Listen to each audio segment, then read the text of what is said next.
Hello friends, मैं उदित। इस video में हम बात करेंगे एक्सटर्नल जावास्क्रिप्ट को हम कंबाइन कैसे करेंगे।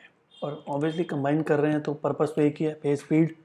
तो पेज स्पीड कैसे इंप्रूव कर सकते हैं हम एक्सटर्नल जावास्क्रिप्ट जो कि बहुत सारी हो सकती हैं उसको कंबाइन करके। 10 हैं, 6 हैं, 4 हैं, उनको एक में कन्वर्ट कर देंगे तो ऑटोमेटिकली सर्वर से जो फेच करने का टाइम है या जो ब्राउज़र हमारा कॉल करता है वो टाइम काफ़ी कम हो जाएगा और उससे जो हमारा लोडिंग है वो कम हो जाएगी और स्पीड बढ़ जाएगी। JavaScript files are very often found in several external files.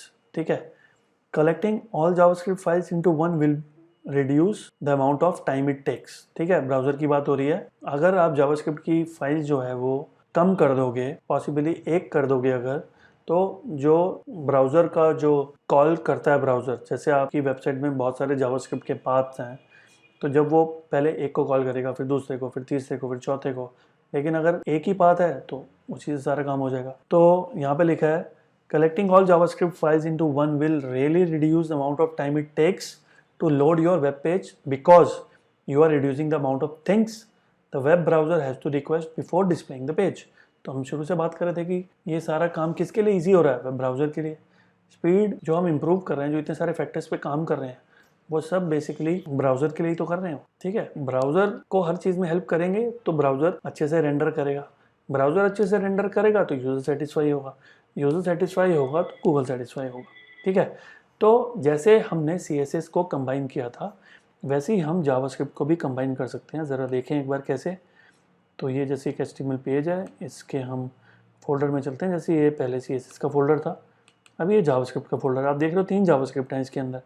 तो अगर मैं इन तीनों को ओपन करूं और फिर बाकी 2 का डेटा कॉपी करके तीसरी वाली में डाल दूं तो उसको बोलेंगे कंबाइन जावास्क्रिप्ट। ओके, और अगर मैं ये काम डायनामिक वेबसाइट में करूं तो इसके लिए हमारे पास हमने एक प्लगइन डाला हुआ है जिसका नाम है WP Rocket। और WP Rocket के अंदर जाके हम फाइल ऑप्टिमाइजेशन में जाएंगे। फाइल ऑप्टिमाइजेशन में जाके थोड़ा सा नीचे आते हैं और यहाँ पे लिखा हुआ है हमने कंबाइन करना है, लेकिन CSS की तरह पहले कह रहा है कि पहले आप मिनीफाई करो और फिर कंबाइन करो। ठीक है, तो मिनीफाई करने का तरीका भी क्या होता है जावास्क्रिप्ट का, तो JS मिनीफाई लिखते हैं, कोई ना कोई तो वेबसाइट होगी जो करेगी। तो जावास्क्रिप्ट minifier.com।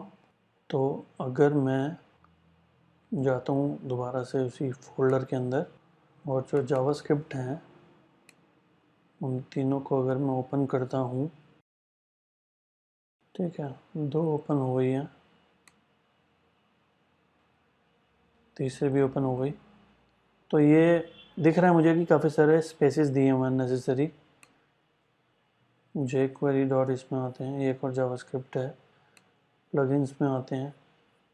तो वैसे तो लग रहा है कि मिनीफाई हुआ है, लेकिन कॉपी और वेबसाइट में जाके इनपुट करेंगे। यहाँ पे एग्जैक्टली सेम पहले वाली वेबसाइट ही है ये, वो CSS मिनीफायर थी, ये जावास्क्रिप्ट मिनीफायर है। ये कोड आ गया, इस कोड को फिर कॉपी कर लेंगे और इसकी जगह पर रिप्लेस कर देंगे, एज सिंपल एज दैट। ठीक है, तो सब डाल दिए यहाँ पे। दिस वे आप इसको मिनीफाई कर सकते हो। तो कंबाइन भी करना है, मिनीफाई भी करना है।